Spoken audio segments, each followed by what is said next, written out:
dengan mengucap Bismillahirrahmanirrahim.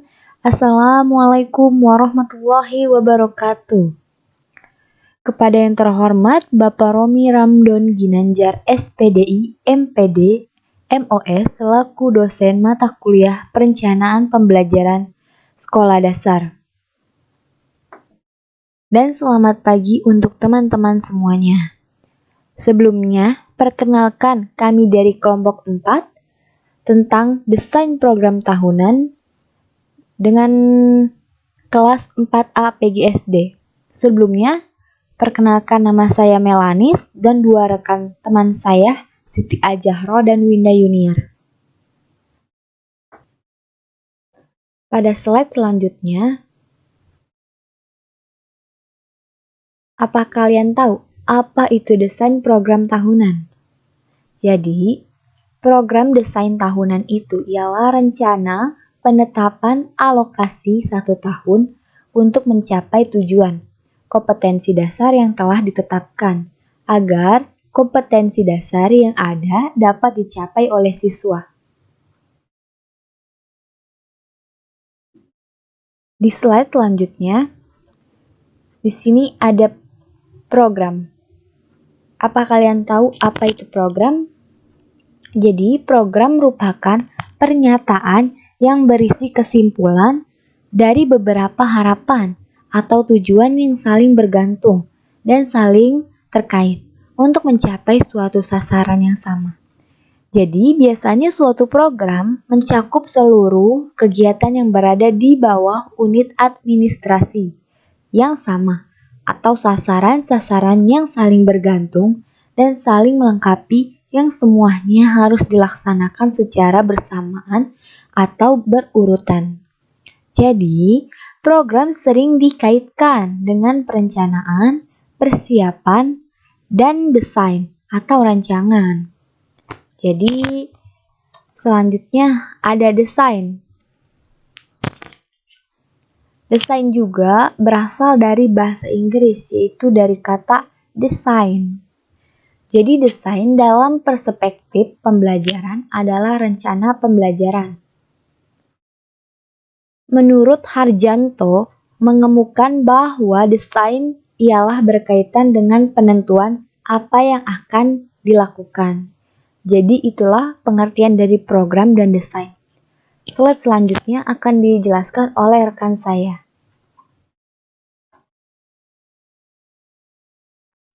Fungsi program bagi seorang guru.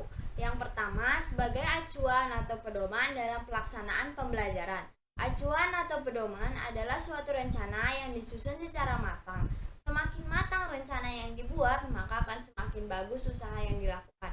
Dan rencana itulah yang akan digunakan sebagai acuan ketika pelaksanaan usaha tersebut. Yang kedua, menjadikan guru lebih siap dan percaya diri dalam menjalankan tugas mengajar. Sebagai seorang guru, persiapan dan perencanaan itu perlu dalam melakukan pengajaran karena dengan terus rencana akan membuat guru lebih siap dan percaya diri dengan materi yang akan diajarkan kepada siswa. Yang ketiga, meningkatkan kemampuan guru. Dengan adanya perencanaan bagi seorang guru dapat meningkatkan kemampuan guru dalam mengajar dan dapat membuat pembelajaran menjadi berkualitas dan bermakna bagi peserta didik. Yang keempat, menjadi baik dan efektif. Karena adanya perencanaan, maka pelaksanaan pengajaran menjadi baik dan efektif. Langkah-langkah penyusunan program tahunan yaitu 1.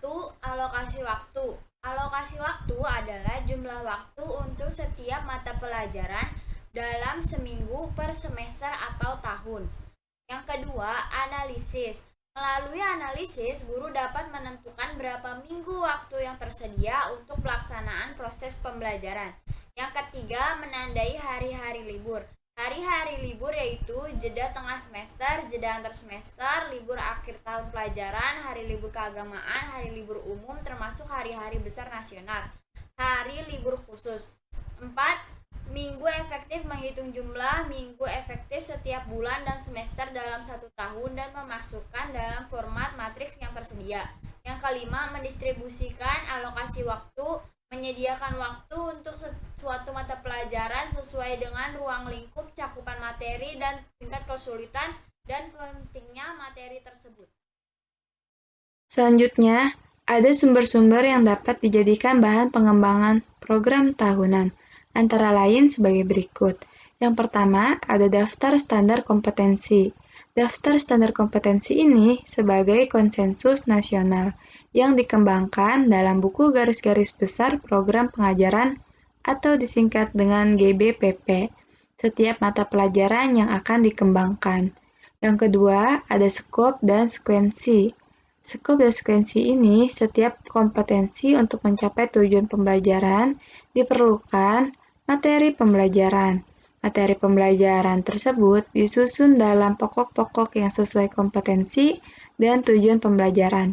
Skop sendiri artinya adalah ruang lingkup dan batasan-batasan keluasan setiap pokok dan subpokok bahasan.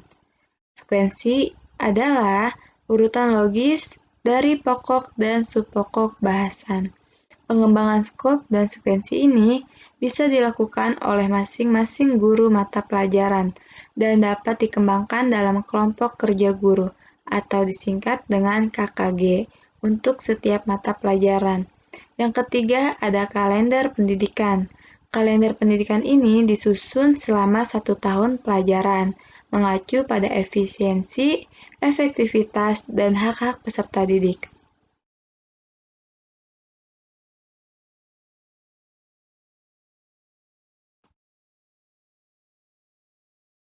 Sekian presentasi dari kelompok kami.